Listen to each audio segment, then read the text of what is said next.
Hey there, friend.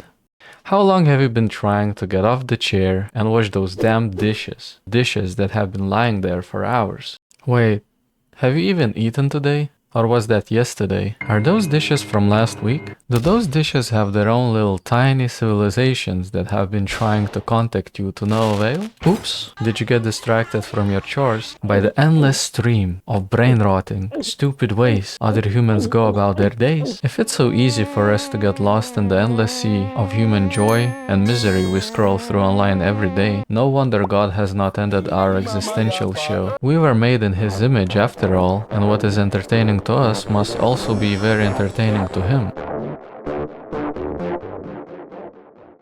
Every tool ever created was made with a specific purpose in mind. A hammer drives in a nail. A shovel digs out a hole. A book contains information. And this video entertains a bored nation. But can a tool made with good intentions become a parasite feeding on your potential? It seems like it can, and it already has. Help! The sky is falling! Before we start thinking about the end of the world, let's transition to a simpler time, when the greatest scientific minds of the world were thinking about the imminent nuclear war. To prepare for potential Armageddon, they needed a way to communicate, even if everything went up in smoke. So they buried a bunch of wire underground, and tada! The internet was born. And unlike the slow, whiny telegraph, the internet could send pictures. Think of all the booba-billy titties. And the world rejoiced, but there was a problem. The infinite human drive to improve things and make life easier for ourselves often sets the stage for unintended consequences. The road to hell, as they say, is paved with good intentions. Our strive for comfort creates the perfect conditions for a stronger predator to swoop in and take over. And sometimes, the newest technological fad infects every old tool, leaving chaos in its wake. Here's a hammer. You hammer nails with it. I understand that. That makes sense. Here's a nail gun. Compressed air drives in the nails for you, and you don't have to swing like a madman. What a great technological marvel! I can get less fatigued working that way and perform tasks more efficiently. Here's a smart nail gun. It connects to your mobile phone and the internet to get the latest updates from the manufacturer. The nail gun app warns you when it's time to change the battery, get some new parts, or when you're about to run out of nails. Why would I want that? The manufacturer could disable the tool whenever they felt like it, switch to a subscription-based model, or come up with some evil practice that hasn't even been invented yet just to screw me over. Worse, they'd likely charge more for all the unnecessary electronics. Soon their competitors would jump on the smart nail bandwagon, leaving me with no other choice but to buy a device that wants to know my heart rate and if I took a dookie this morning. Meanwhile, all the newly added features and electronics would increase the chance of failure in a dusty environment. We call this planned obsolescence, folks. Manufacturers call it innovation. Here's a smart AI nail gun.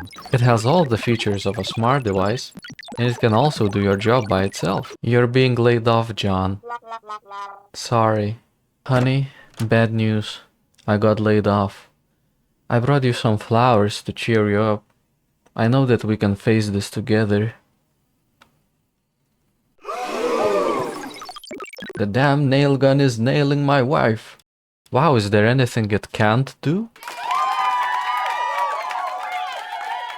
When our tools become better, harder, faster, stronger than us, what's the use of us? When our machines build machines of which inner workings are an enigma to us, where do we fit? Do we just relax, lay back, and allow our tools to take care of us? Do we merge with the machines to keep control? Do we head for the stars? Will our tools decide to get rid of us? Will we become zoo animals for the machines? What if a YouTuber asks us to like, comment, and subscribe, and leave a comment below?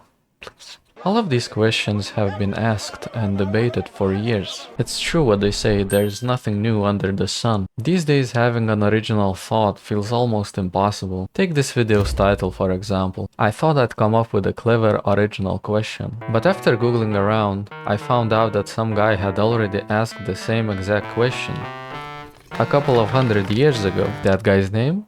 Henry David Thoreau. Lucky for Henry, he didn't live in an era when technology was threatening to nail his wife. Back then, materialism was the big societal danger he warned about. His context was different. but his words make sense even today.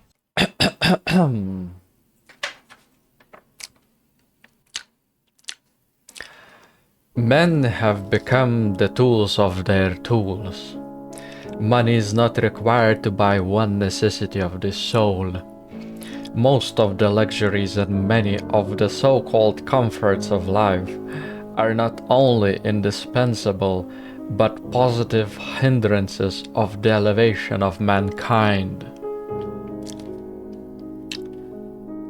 And damn was he right. I'd pick spirit over materialism many times, but the way I'm asking this question, whether we have become tools of our tools, feels more like how Kubrick approached it in one of his tiny little known films, 2001, A Space Odyssey. The central idea of the movie, open to interpretation of course, is that humanity evolves after interacting with these mysterious black monoliths placed throughout the solar system by some unknown force. The first time hominids encounter a monolith, they learn how to use a bone as a weapon. From there, humanity progresses through struggle and ingenuity, creating tools that allow for instantaneous communication, interplanetary travel, and artificial intelligence capable of controlling entire spaceship systems. But here's where things get interesting. Spoilers ahead, seriously cover your ears or go watch the movie and then come back. The AI controlling the spaceship goes crazy and decides to kill the whole crew, as AI always does. After plenty of mind games, lies and manipulations by the artificial intelligence,